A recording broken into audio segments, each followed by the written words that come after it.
Ay buntag kaniyang tanan. Nabuntag po, Monsignor Robert. Diha sa Ebanghelyo natong gibasa karon, pangutana ni Jesus si Pedro. Pedro, gihigugma mo ba ako? Niya katulog yun ni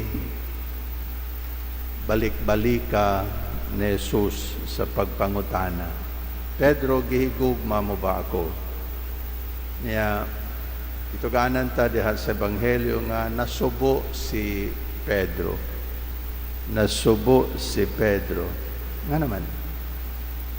Tungod kay unas tanan, dili siya komportable nga nakigatubang ni Jesus. Nga naman, tungod kay nahibalo man siya nga nagluib ingnon ta, nagluib siya ni Jesus. Kung may numdum kamo sa Last Supper, giingnan ni Jesus ang iyahang mga tinun-an, mamiya mo kanako. Niya si Pedro, garbo kaayo nga mingon, Lord, mahimong mubiya ang tanan. Apan ako, dili yun. Namuni ang gipas si garbo ni Pedro, mahimong mubiya ang tanan. Apan ako dili gyud ko mubiya kanimo. Yang sa isulti ni Jesus, Pedro,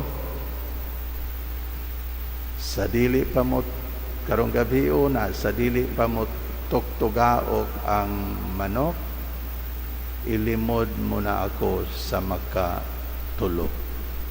Ug mao man ni ang nahitabo.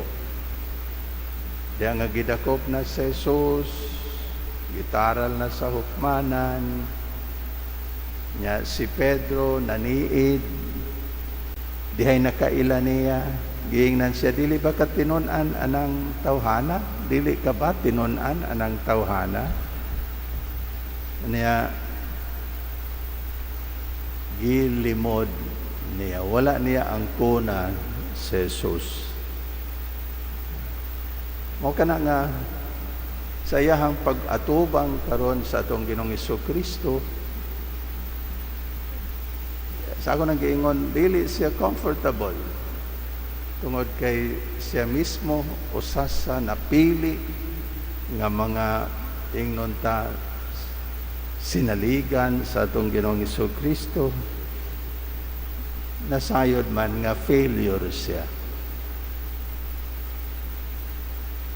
Apan nindot kaayo diha sa Ebanghelyo tungod kay makita nato unsa kadako ang gugma o kaluoy ni Jesus kaniya. Wala siya sudyai. Wala siya sudyai ni Jesus. Wala siya mahayi ni Jesus. Hinoon klaro kaayo nga gitagaan niya si Pedro og lain nga chance. Nasayod siya unsa ang anaa sa kasing-kasing ni Pedro. Yes, tinuoray, napakya siya, wala siya magpakamatay para niya sumala sa iyang gisaad. Apan nasayod si Jesus unsa ang anaa sa kasing-kasing ni Pedro. Nasayod si Jesus nga nahigugma niya si Pedro ug moabot ang panahon nga sa tinuoray na magpakamatay si Pedro para niya. Ug mao man ni ang tinuoray nga nahitabo.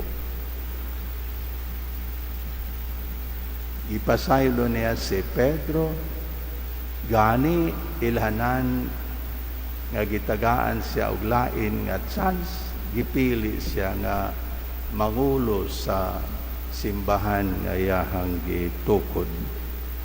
So may pagtulon-an ini para nato. Nga bisan kon kita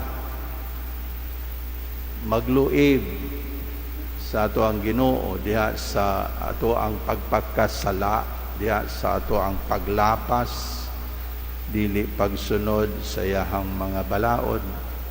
Apan ang Ginoo kanunay nga naghatag nato og lain nga chance. Ang Ginoo kanunay nga naglaom kanato. Tagaan ta niya kanunay og chance.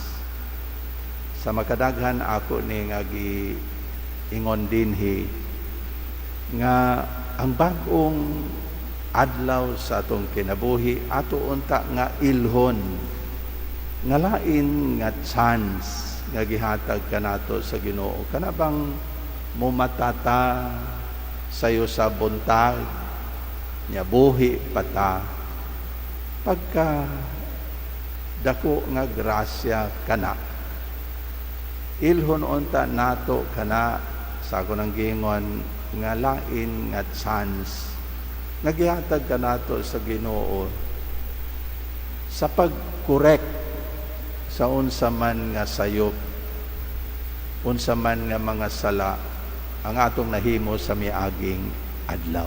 Pagkanindot kon ilho nato, tan-aw ni ana nato ang bag-ong adlaw sa atong kinabuhi.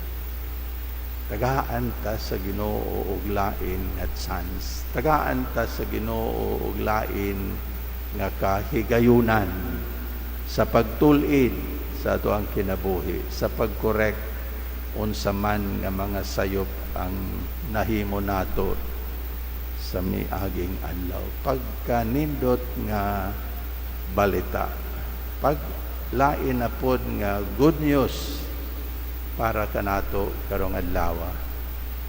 Ug mao kana nga pasalamatan nato ang Ginoo sa iyang gugma ug kaayo. Lord, salamat. Amen.